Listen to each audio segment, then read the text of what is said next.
Welcome back, everybody, to another episode of the Junkyard Dawgcast. I'm your host, Jordan Hill. Got the whole crew with us, Kipp Adams and Ben Wolk, on this Friday afternoon as the countdown to Week 2 continues for the Georgia Bulldogs. Georgia is getting ready to play the Tennessee Tech Golden Eagles, 2 o'clock p.m. Eastern Time on Saturday.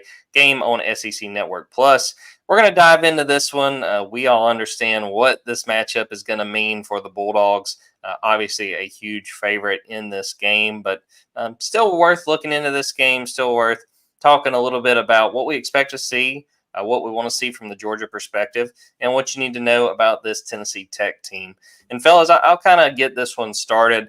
Tennessee Tech, pretty impressive in Week 1, a 32-25 loss to Middle Tennessee, a game that Tennessee Tech led late. They got down early, had a chance to go back and rewatch a good chunk of that game.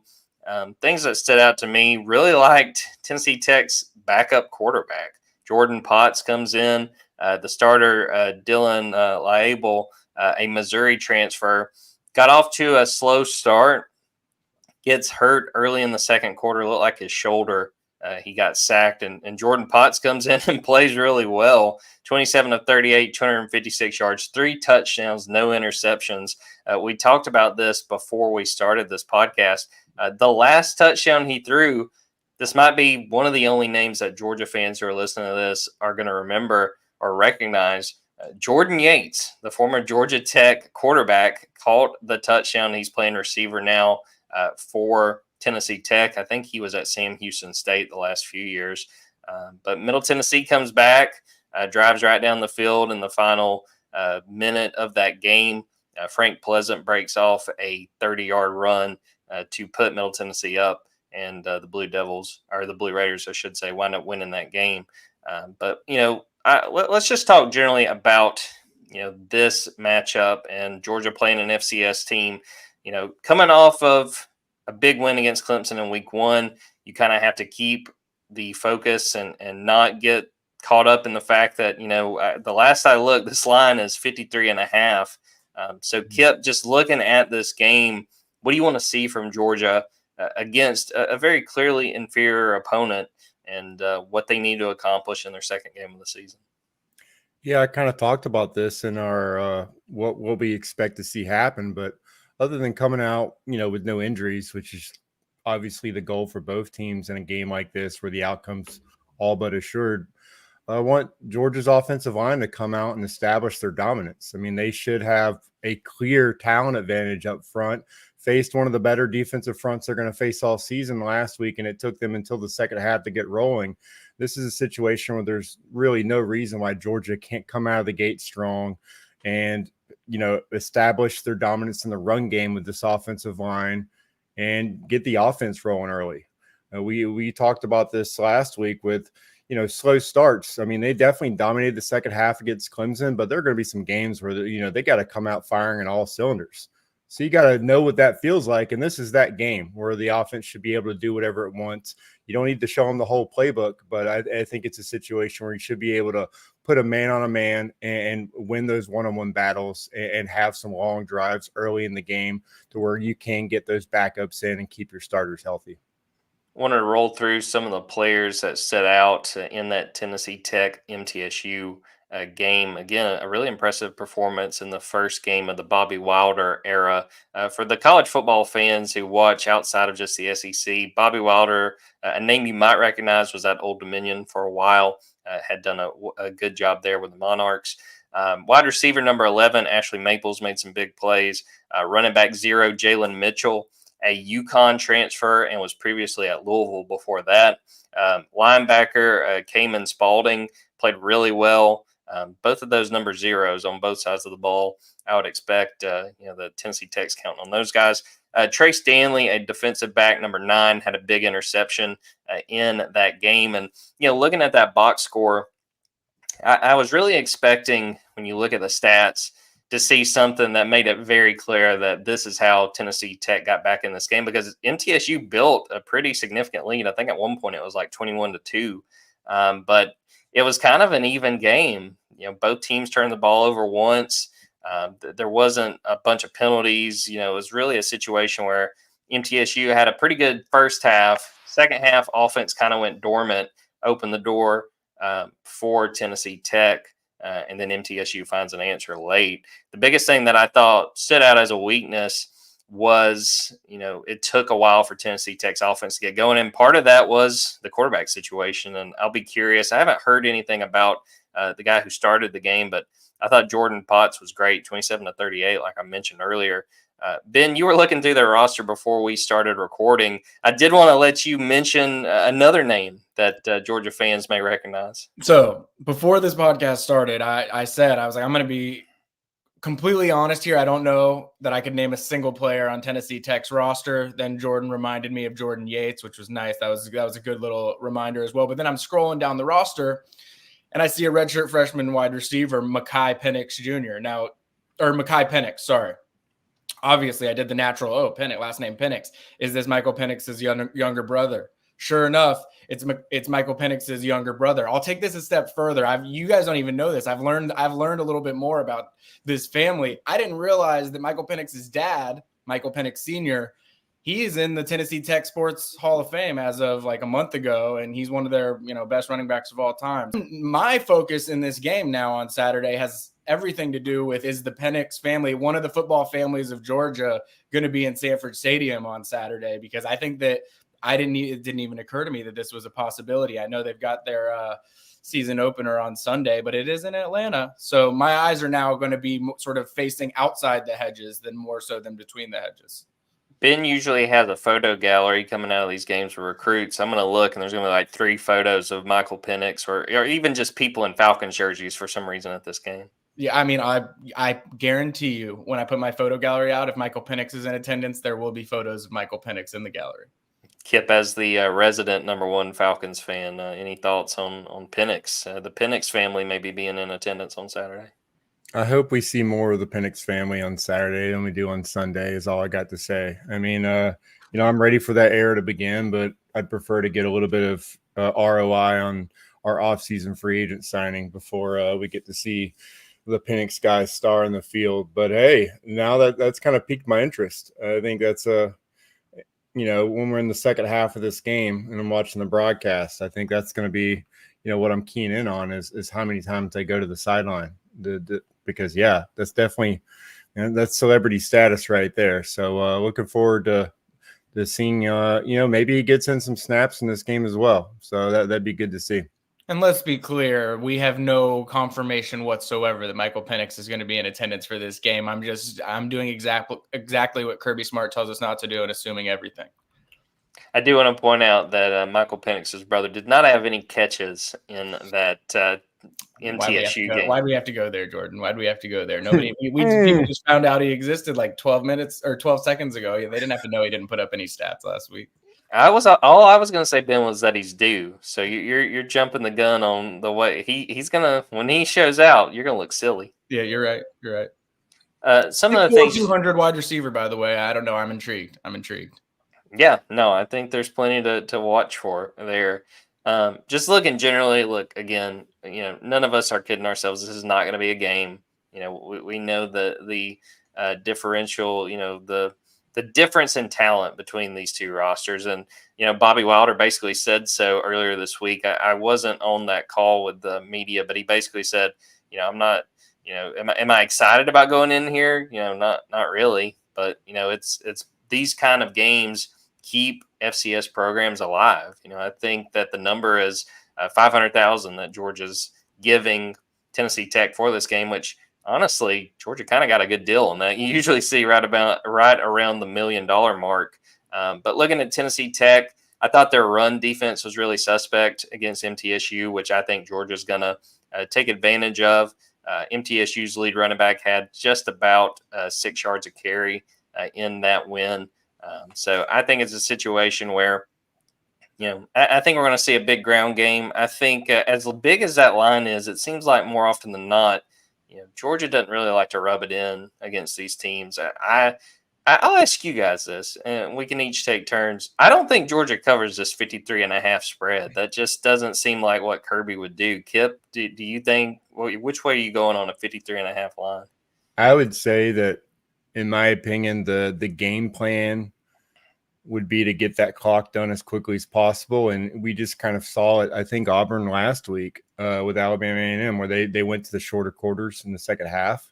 So you have to take that consideration, and people might look at the score and go, Georgia didn't cover, but then did they even play a full football game? And so if they do end up having shorter quarters in the second half, then I mean, yeah, like I don't know if they break 50. What about you, Ben? I kind of agree. I mean, to Kipp's point, I mean, we saw games week 1 that were shortened to 10-minute third and fourth quarters that made it so they didn't even hit the 55-minute minimum for some bets. And so that's what you would expect this game to look like. I mean, I think to your point, you mentioned what Bobby Wilder had to say about it. I think the ultimate proof that this is not viewed as a game that Georgia feels like it could lose in any capacity is Kirby Smart's reaction to that commentary as well, when he basically said, well, do they still want the check?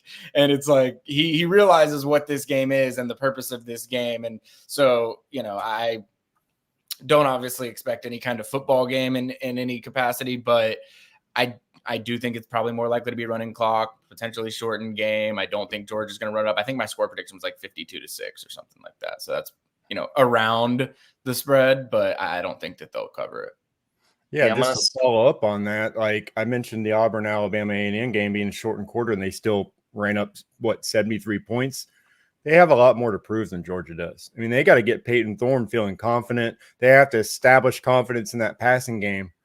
Georgia's team, I mean, there's not really anyone on the roster that they're looking towards to play important minutes that has a lot to prove right now.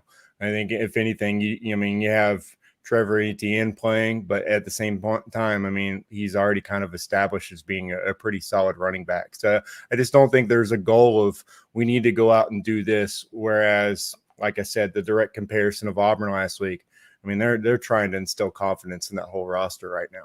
I mean, one of the things I'm excited about or hopeful for that happens is that we get to see some of these young offensive linemen. I know we got to see them briefly last week, but I think this is a game where, second half, third, fourth quarter, you're going to start to see who does Georgia trust of those young offensive linemen. I think you're going to get some weird combinations along the O-line there in the second half. When you look at games like this, you always want to keep an eye on some of those younger guys like Ben was just talking about. And I want each of us to give a guy that they think will have a big game on Saturday. And I'll start and I'll point to Anthony Evans, whether it's a big punt return. I think more than anything, I think we're going to see more snaps for him at wide receiver. I'm really high on Anthony Evans. I know that, he's a little bit back in the pecking order at receiver just because they've loaded up, a lot of it from the transfer portal. But my eyes are on Anthony Evans. I think he has a chance to really have a big game. I'm going to say he finds the end zone once and helps Georgia in a big way. Ben, what about you? Is there a specific guy you think is poised to have a really big game on Saturday? Well, I'm going to give two names, and that's going to annoy Kipp, especially if I take one of them. But so for me, the person that I'm going to be watching the closest is going to be Janelle Aguero, just because he was not there last week. We saw a very different look in the defensive backfield than maybe we were expecting, throughout the course of fall camp. And so I'm interested to see what he looks like. We haven't seen a whole lot of him and playing in meaningful snaps in Georgia games. So I'm excited to watch him. I'm also going to give a similar answer if we're talking like later on in the second half, someone that I think could have some moments that'll get people going a little bit. I'm going to say Sokovie White. I think that for some similar reasons to what you said, Jordan, I think that there's a chance that he maybe gets some special team snaps in the second half. I think there's a chance that they try and get him the ball in the fourth quarter. And he's someone that I've seen it happen. When you get Sokovie White the ball, he makes plays. That's what he does. So I don't, if there's a game this year that I think he kind of cracks into that, I think this is the one. Kipp, you seem to have strong feelings about the Sokovie pick. Would you like to expound on those? I mean, not only did he pick one of my guys, I was planning on picking two as well, and he picked both of them. So this is draft order failure here for me. If we're talking young guys, because I think the obvious answer of who we like most people want to see probably get a lot of run is just Gunnar Stockton, just to see what he can do overall with the offense. But sticking with young guys, I think a guy that's really going to probably stand out in this matchup is Jordan Thomas. Along the defensive line. As far as just guys that are in that rotation, I think he's a guy that he probably gets, 25 to 30 snaps in this game. And, with the defensive line, they're going to have multiple guys out again this week. I mean, we know that, Xavier McLeod, Jordan Hall are guys that we don't expect to play yet, or, I would imagine we lean towards out. Michael Williams as well. Warren Brinson, probably a guy that I guess Jordan would probably list as questionable in his injury report, if I'm guessing. That's me admitting I hadn't checked it out yet, which is a fail on my part. But yeah, I think overall, this is where you build your depth via experience. And I just think Jordan Thomas is a guy that, got I guess he came on strong amongst that big defensive line group and, got playing time maybe more than a lot of people would expect. And I think you increase that now, you rev it up because it's going to pay off later in the season. And yeah, I mean, just sticking with the wide receivers, I kind of want to see Jeremy Bell just because I think this is a guy that, again, we kept hearing about. Georgia's brought in a couple of wide receivers. Sakobi got a lot of pub. Nitro Tuggle, started to come on a little bit toward the end of camp. But I think Jeremy Bell's a guy that was right there with them as far as just being in that second to third group of wide receivers, and is basically part of the wide receiver haul at this point because I think he's exceeded all expectations. I don't think the team considers him to be a walk-on at this point just because I think his athletic ability and what he's done in his practice has impressed everyone. So I think that's a guy that I want to see because, again, looking forward with the roster expansions, they're going to have to make decisions possibly if they're not, if they can't even have walk-ons, they have to make decisions moving forward. This is one of those eval games for a guy like Jeremy Bell. That might be a spot that, he takes a scholarship maybe for the next cycle. So I think that those are two guys that I'm looking forward to seeing after the two guys that Ben mentioned. Also, so I watched Jeremy Bell during pregame in Mercedes-Benz, and my goodness, I mean, he's a freak. I mean, athletically, the way that he moves, I mean, he looks like a Georgia wide receiver for real. Yeah, if people didn't remember this, he was an Indiana commit at one point. So I mean, that I know that it's Indiana, but still, I mean that says a lot. And I know at one point during I think fall camp, Georgia will provide photos from practice for us to use. And there's one of him going up and mossing a guy. And again, I know it's just practice, but he looks really impressive. I want to make sure I mention this just because I think Kipp mentioned Trevor Etienne for a moment. We still don't know if he's going to play or not. Kirby wouldn't say on Tuesday, which again, falls in line with how Kirby has handled suspensions going forward. And I've gotten a lot of questions about it. I think he will play, but my biggest thing is it's not going to matter. I mean, if he does miss this game, Georgia is still in good shape at running back. And to kind of follow up on that, I want to see what Chauncey Bowens does. I want to see, he's the guy of those freshman running backs. He was the only one there during spring. I want to see if he gets some run. And we saw what Nate Frazier can do. I don't think any of us have any questions about him. But let's see what some of those other younger backs are able to do. We will take a quick break, come back. Actually, wait, before we get out of this, let's keep the focus on Tennessee Tech and give our score predictions. Ben, did you say 52-6? Which way are you going? I'll stick with 52-6. I haven't decided yet whether that's a blocked extra point or 2 field goals, but I'll figure that one out between now and game time. I'm going to go 45-0, just based on the defense last week against Clemson. I think that they're poised to just take care of business, shut down this offense and get to 2-0. Kipp, you got a score prediction for this one? I got a 49-0. I think they do pitch a shutout. I think the offense is fairly effective in the red zone because, I could even see Dwight Phillips getting in the end zone here. The difference in speed right there could be very apparent. They get him out, in the boundary, and he might be able to make a couple guys miss. So I think you're going to get to see plenty of him. And if Etienne is playing, I think that's a situation where, maybe he does get increased run early more than a guy like Nate Frazier or maybe even Branson Robinson, just because, you didn't see him last week. So I just think they're, he'll probably get extra reps. He might only get 5 or 6 touches overall because, again, it's about getting out of the game as quickly as possible. Yes, and getting out healthy. Well, now that I got that play action in on you guys, kind of caught you guys off guard. We'll take a quick break, come back, and talk a little bit about FBS versus FCS games. Ben's got some recruiting intel we want to get into as well as Georgia gets ready for their home opener for 2024.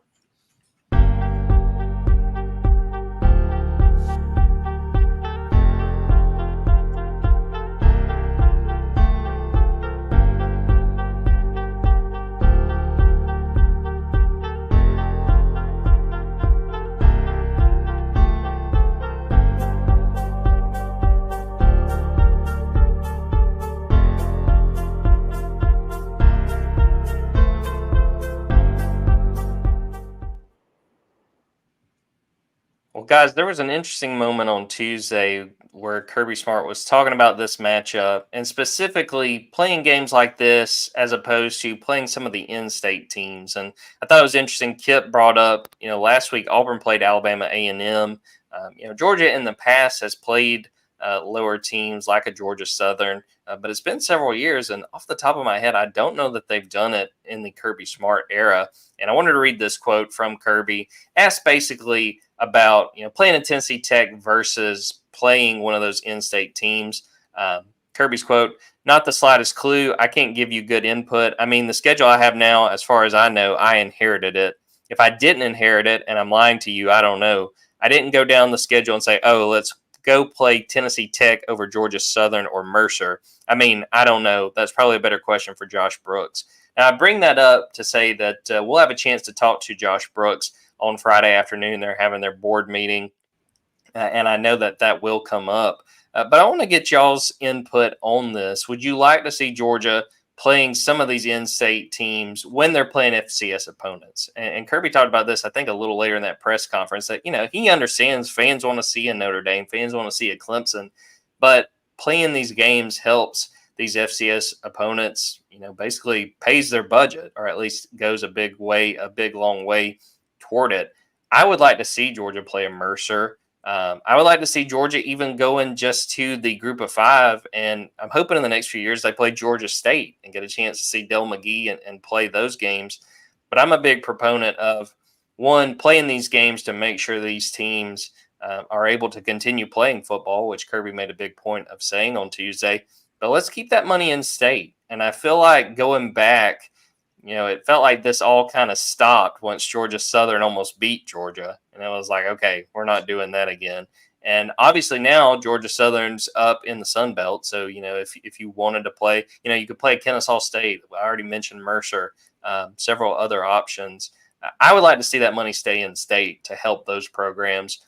Kirby's talked a lot about how big Georgia football is going from high school, but obviously keeping an eye out and taking care of some of those other teams in the state. I'll start with you, Kipp. Do you have any strong feelings about these FCS games and specifically trying to play teams from the state of Georgia?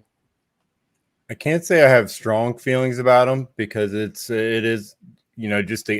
seems like it's kind of just required. It's just something that you kind of have to do. I mean, like Coach Wilder said it himself that he thinks his guess was that Georgia's NIL collective gets their budget's $20 million, and his entire athletic department, he said, was $17 million. And so, yeah, I do think that the current landscape is benefiting the players a lot more. They have more ability to not only take care of themselves, but to go where, they think they have the best chance to thrive. And that does have that trickle down effect where, group of 5 and FCS programs are, the gap is just being moved even more. So are we still moving towards that, the breaking off of the power programs into their own conference at that point? Are they just playing them, each other throughout the season? So I think while we have it, sure, we definitely need to take advantage of it because we don't know how long we're going to have it. And to your point, as far as in-state programs, that's another recruiting advantage for Kirby Smart. If he schedules a Mercer, if he schedules a Kennesaw State or any of the in-state programs, I mean, those are people that have ties here. You're helping those programs. You bring those programs in when you do, like you had the big camp in Athens.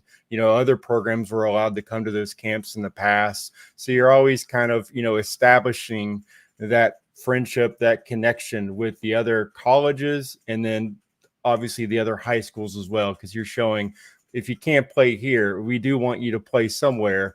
And, that just helps with all the high school coaches in Georgia. And that's why Kirby Smart and his entire coaching staff is so highly respected every single high school they go in Georgia, because he is always thinking about that. I need to take care of the people around me, because you never know when I might need something, some help from them in the future. So, yeah, I think it just from that standpoint, I think it would be smart for Georgia to schedule those kind of teams, but knowing that those are like 5 and 6 years in advance, you schedule it right now, we're not even sure if you'd be able to play that team moving forward. That, you see those games get canceled as much too, but it's worth a try. For sure. And Kipp hit on something right there that I was going to say, in defense of Kirby, I do think that he's being honest of, these games get scheduled well in advance. Think about the UCLA game that got canceled not that long ago. We were looking it up, and we were on staff, me and a couple of other people on the beat.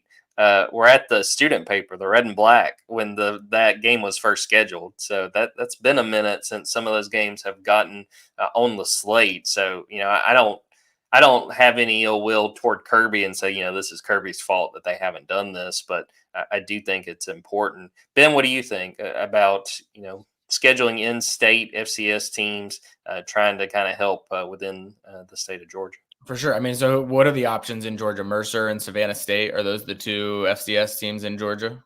I guess Kennesaw State just moved up. Yeah. So I think that's probably it. So, I mean, I'm a proponent of that. Like, if you're going to play these bye games and the point of it is to, boost those programs up and to help them survive, like, I think playing in-state matchups makes more sense. And I realize, to your point, teams might have been scared away of it in the past because they were worried about losing. But it's like, if we're trying to act as though we're doing this for the spirit of the sport, well, guess what? Those teams playing competitive games against the best teams in the state is going to make those programs survive a heck of a lot easier than, not choosing to not play them. And so I think that, Georgia should probably play Mercer and Savannah State, and, or every now and again, I think Georgia Tech should do that as well. Like, both of the key programs in every state should probably do that within their own state to try and help sustain the FCS teams. And again, I think that playing the in-state matchups probably adds a little bit more juice to it that helps the programs more than just the money that comes along with the games. I don't have any stats to back that up. That's just my opinion on what the vibes of it would be. But I will say with the FBS teams, like the group of 5 teams, I mean, I would love to see Georgia play Georgia Southern, Georgia State, Kennesaw State now. Like, these are teams that I would love to see on Georgia's schedule. And I think that there's examples of that across I think that Tennessee and Memphis should be on each other's schedule more often than they probably are. Like, I just think that those types of games, we've become so national as a sport, and I get it. That's not going to change. That's only going further and further in that direction. But I think if there's opportunities to schedule some of these more localized, traditional types of things, I think it can just, create some of that where you get some of that local flavor that you've maybe lost because of how national the sport's gone. Yeah, I mean, I think you hit it on the head. And my thing is, like, compare this, like, Georgia playing Tennessee Tech versus Georgia playing Mercer. Okay, we know the outcome's going to be about the same, but one, playing an in-state opponent, that's pretty cool. And two, think about it from the Mercer side, where I'm sure that whole roster is made up of guys who grew up Georgia fans, who wanted to go to Georgia. I like the idea of that. And to me, Ben, like what you said from the national standpoint, I mean, it kind of went back to the Clemson game last week. I was glad Georgia played that because it's kind of, it's not a rival like a Florida or an Auburn, but Georgia does have history with Clemson. And to play those regional rivalries, to play those teams that are close by, I think is worthwhile. And, I think Alabama has gotten a lot of heat because they don't really play a lot of in-state teams other than Auburn, obviously. Again, I think there's probably some hurt feelings over Georgia almost losing to Georgia Southern. What was that, 2015? But that's not going to happen now, and they should get them back on the schedule. And it's good for the whole state of Georgia to play games like that. Definitely. Well, Ben, you had a chance to go see some high school. Not to interject, actually, before I will also say, not to be a total hypocrite when I say this, I would also take a 12-game SEC schedule if they said that's what they were going to do too. So just to be clear, there's many schedule variances that I would accept. And it's fair. And I think it's also fair to think about, if they do jump to 9 games, what exactly changes? Do they keep playing these FCS games? Something is gonna, drop off. What exactly is that going to be? I guess our perfect world that we've drawn up now is 9-game SEC schedule, 1 group of 5 Georgia game, 1 FCS Georgia game, and then some kind of big power conference neutral site matchup or something like that, or home and home, preferably. I think that would be ideal. What do you think of that game plan, Kip, if the SEC moves to 9 games? Well, what were the 3 that we were talking about? Because is Georgia Tech? And Georgia Tech, yeah, Georgia Tech. Georgia Tech throws kind of a monkey wrench in that. So I thought Ben was just being a hater and was considering them the group of 5 team. I guess they can be the group of 5 team. They can. I didn't know if he was potentially trying to let them back in the conference. That I don't know how well that would go over at this point, but yeah, I'm just bad at counting to 12. That's all. it does get tough. I think if you keep Georgia Tech in the schedule, which I would imagine they would probably do. I mean, that gives you just one opponent. It's either group of 5 or FCS. That's really all you have room for. I mean, because you can do 2, but nobody. I don't think anybody wants that. I don't think anybody wants just like 2 small programs, even though everyone could say we're playing 9 games in this conference. But I still think, you can only do one a year, and I think that's probably enough because like I said, I think this is temporary. I think down the road, you're going to have fewer and fewer non-conference games. I think it's just going to all get combined. That's the route we're taking. So I think you should schedule as many of these games as you can while you still can to try to help them out and just to try to, give fans a different look. I'm still kind of thinking about that Tennessee-Memphis game you mentioned. I don't know. That seems kind of like a scary matchup. I don't know if that's a lose-lose for a program like Tennessee, just because I don't know. I don't think the gap between programs like that is wide enough to where you put them on the schedule. Yeah, I thought of like Auburn and Troy, and I don't know. I guess Troy just made a coaching change, but Auburn may want to wait a few years before it really considers something like that. Shouldn't we want to play these games? Shouldn't we want to see? It doesn't. You might lose the game. It's going to be a harder game. Isn't that the point? Shouldn't we? As fans, yes. As the program, as the AD, probably not great. My thought is on Ben's point. Again, I keep going back to Georgia Southern because that game was played quite a bit. And then they almost, beat Georgia. If you're scared, say you're scared. To Ben's point, it's so you don't believe your team can beat this team. Well, I mean, that says all that really needs to be said in a situation like that. Hey, if we want to grow the sport, lower level teams being able to beat the bigger level teams in their own state can go a long way, because that can definitely, if a team like Memphis beats a team like Tennessee, or a team like Troy beats a team like Auburn, I'm not saying it's going to have immediate recruiting implications, but it's there's more of if you start playing on a regular basis and the matchup becomes a little bit more even, it can definitely eliminate some of the talent disparity. And if I'm not mistaken, didn't Memphis beat Tennessee when Peyton was there? Am I remembering correctly? I don't have a memory like that. I think that happened. So that's probably another reason that game, it's been played, I think, a few times since then, but again, don't be scared. Go play the game. Ben, you had a chance to go check out some high school football on Thursday night. What did you get to see? And give us some of the recruiting news tied along with it. Yeah, so anytime there's Thursday night games in the state of Georgia, God bless anybody who schedules them, because it just means that I can get to multiple games in a week. So I appreciate Savannah Christian and Oceanside from South Carolina, the home of Monroe Freeling, by the way, whose brother was a starting safety for them last night, senior. I'm not sure how much look he's getting, but he was impressive athlete out there at the high school level, at least.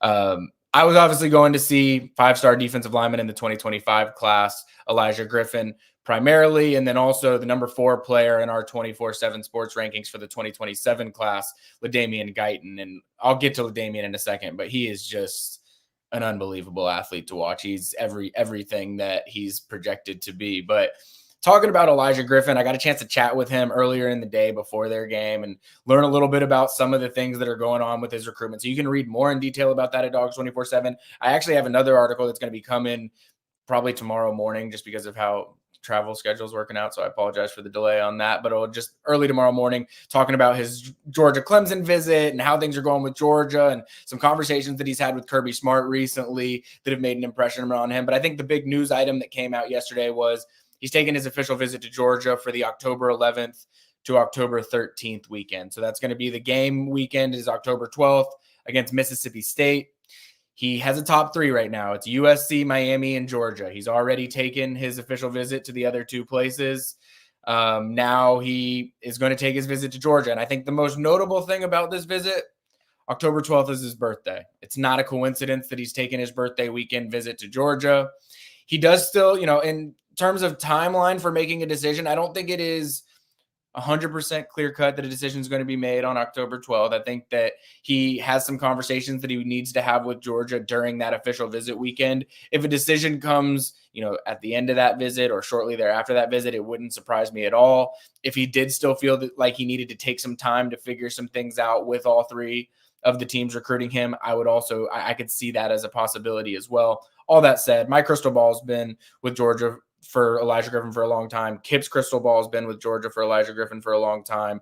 I saw Tom Loy added one in there yesterday. I think that that's the way that everyone sort of feels like it's trending. And Trey Scott was at the game. I was out there last night. Trey Scott was out there at the game last night as well. He was supposed to be going to see some junior college guys play that they're still tracking down here at the end of the year, ended up rerouting to come see Elijah Griffin. And the fact that, Georgia wants to get in to see Elijah Griffin as early as they did, I think says a lot just about the priority level, the fact that they wanted to make sure that their presence is felt very early on in September. They're going to feel it again very early in October. So, yeah, I really like Georgia's chances with Elijah Griffin, and heck of a player as well. I mean, he had a couple, several tackles for loss, a couple of sacks last night, just not the best weather either, rain, kind of sloppy game, whatever. He had a really good outing. I will also add LaDainian Guyton. He's a sophomore. I got to see him in his season opener last year as a freshman, and I was blown away because in terms of like stat sheet productivity, he outperformed Elijah Griffin in that game in his first career game as a freshman. I actually asked Elijah about this yesterday when I was talking to him, like, what do you see from LaDainian? And he was like, I wish that I had the motor and the work ethic that LaDainian Guyton has as a freshman. He says the level of effort that he gives on every single play is second to none of anyone that Elijah said that he's played with. And I think that you notice that it doesn't matter what down it is, what situation it is, whatever. I mean, LaDainian Guyton works his tail off. And when you see him, he's only a sophomore in high school. The dude looks like he could suit up and play college football tomorrow. I mean, he really is built well. You can tell. I mean, Savannah Christian's an interesting program when you look at him. I mean, they had Warren Brinson that was sort of there to help guide Elijah Griffin. They've had Elijah Griffin there to help guide LaDainian Guyton now. And you can tell they're all just, they fit the mold of what Georgia looks for. And so too early to say anything with LaDainian Guyton's recruitment. I mean, again, he's a 2027, so coaches can't even directly call and text him yet. But just from relationships built from camps and visits over the years and things like that, I mean, Georgia's definitely going to be a tough beat for any five-star player from Savannah Christian. It's going to be tough to beat Georgia out in those. You mentioned a few minutes ago, Ben, Trey Scott looking at JUCO defensive lineman. I'm going to kind of put you on the spot, but we were all kind of amazed this week when Seven Cloud popped back up on Georgia's radar. Now, for folks who may not remember this, Seven Cloud, I believe at one point was a Georgia commit. That commitment wound up not sticking, and he'd kind of fallen completely off the radar to the point that no one really knew anything about him. I know folks on the Junkyard wondered if he was a real guy. He comes back on the radar. Georgia gives an offer. What can you tell us just about Seven Cloud and what you've learned about it? Well, to my point about the JUCO defensive lineman, I think that, I mean, you look at Georgia's class right now, they've got, if they get Elijah Griffin and Justice Terry, I mean, they might want to add another defensive lineman. It could be more of an in-state developmental piece. It could be someone with a little bit more experience. It's the JUCO route. They could also certainly look in the portal, just depending on what they want to do with numbers. So I think right now we're in that part of the year where all of these position groups are just building a little bit of depth on their recruiting board to figure out, all right, depending on how things go elsewhere, like what options are. So Seven Cloud, definitely. I'm familiar with the legend of Seven Cloud. I'm not as familiar with the experience of it. Kipp was probably more directly involved as that was going on. But I did get a chance to talk with him this week, and I haven't actually the story with quotes on that yet. Maybe later today. Maybe that's what I'll do right after we hop off here. So after you listen to this podcast today on Friday, immediately go to Dawgs 24/7 to read about Seven Cloud, because he had some really interesting stuff to say, just kind of about what went on in high school and how he was ruled ineligible. And then he went to the AAU basketball route and he kind of was out of football. And then he had a Butler Community College coach who, I mean, there's, you know how the coaching industry works. There's coaching contacts, and I'm sure that he had some people working on his behalf to try and get a JUCO back in on him.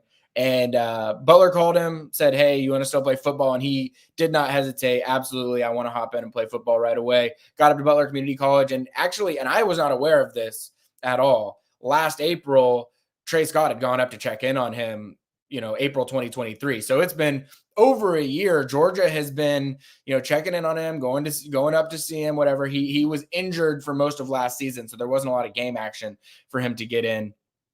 But yeah, I mean, the fact that they offered tells you that you watch the week 1 film of him, he looks great. I mean, he looks like someone that, can definitely still play football at a really high level. And so I'm interested to see where things go. He doesn't have a visit scheduled with Georgia yet, but there is that long standing relationship with Trey Scott that exists. So I think it'll be interesting to see how that one plays out. And I also don't think that he's the only junior college option. I mean, I think I've written about a guy named Xavion Hardy that's been on a visit in the past as well. He might take a visit at some point this fall. I'm sure there's other junior college names out there too. The interesting thing about JUCO, those JUCO offers is sometimes you don't hear about them until it's about time for a decision to be made, because they just operate in a little bit of a different world. Kipp, what do you think about the latest twist in the Seven Cloud story? I mean, I had to check the date when I saw the post on the board. This is not something that I had in my 2024 bingo card at all.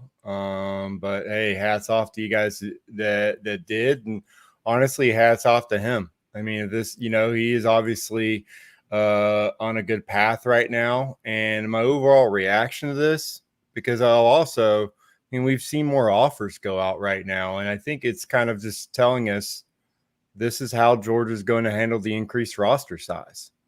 They are sending out more offers because they are going to sign more than they initially planned to in this 2025 class. They're going to try to just, increase that talent level. And I think we're kind of just now getting into it. I think there are decisions that are being made. It's kind of on the fly. Everything's being evaluated because this time next year, as of now, it's going to be completely different. But Kirby's not one to wait. I mean, he's usually trying to get in front of everything he can. He did that with the early signing period. He did that with the transfer portal. And, every chance that he gets to maximize his roster or any changes to how you can construct that roster, he's going to make the most of it. And I think that's kind of what's going on right now. So, like I said, I mentioned earlier with Jeremy Bell, I think that makes a game like this even more important for him, because he sees, they're offering guys, they're going to increase their scholarship roster, and he probably would like to have one of those scholarships. So, and if not, this is film he's putting out for his, his next opportunity. So I just think that these are evaluations. Georgia's board always had way more. This is not news on, their defensive line targets or, DB targets, these new offers going out. These guys were already on the board because that's what you do. I mean, if you're going to sign, 3 cornerbacks, then you probably target, 12 guys and focus on those 12 guys, if not a couple more, because you think all those guys can help you win football games. The guy that's number 8 on your cornerback board, isn't a dud compared to the guy who's number 3. That's just not how it works. So I think, when you see new offers go out right now, usually, the recruiting fans' analysis of that is, oh no, who do we miss on? Or, what happened here? And you all set to think about new evaluations. People are just now putting out their film of this season, and, evaluations continue. Guys get better. It's not a straight line. So I think that's also part of it.